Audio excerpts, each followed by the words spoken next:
ఇక భరత్ కోసం అవని ఇంకా మీనాక్షి ఇద్దరు కలిసి గుడికి అయితే వస్తారు. ఇక భరత్ అయితే అక్కడ ఉండి ఉంటాడు.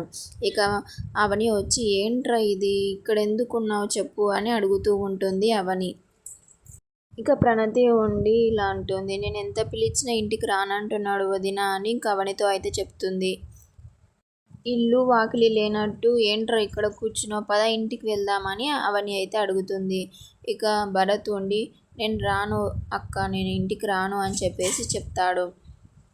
నీకోసం ప్రణతి అమ్మ ఇద్దరు అర్ధరాత్రి ఇట్లా వెతకడం ఎంత కరెక్ట్ చెప్పు, పద ఇంటికి వెళ్దామని అవని అయితే అడుగుతూ ఉంటుంది. ఇక భరత్ ఉండి సరే వస్తానక్క, కానీ ఒక్క విషయం, ఆ చక్రధారి ఉంటే నేను అసలు ఇంటికే రాను, ఆ చక్రధారి ఉన్న చోటికి నేను అసలుకే రానని చెప్తాడు. ఇక అవని అయితే ఆ మాటకి ఒక్కసారిగా షాక్ అవుతుంది. ఇక మీనాక్షి కూడా బాధపడుతూ ఉంటుంది. సరే అక్క వస్తాను, ఆ చక్రధర్ మన ఇంటికి రాను అంటేనే నేను ఇంటికి వస్తాను, లేకుంటే రాను అని చెప్పేసి చెప్తాడు. అమ్మకి దూరంగానన్నా ఉంటా కానీ ఆ చక్రధాన్ని నేను నాన్న అని పిలవలేను, అది జరగని పని అని గట్టిగా అరుస్తూ చెప్పేస్తాడు. ఇక ఆ మాటకైతే ఇక అవని ఇంకా మీనాక్షి అయితే ఇద్దరు షాక్ అవుతూ ఉంటారు.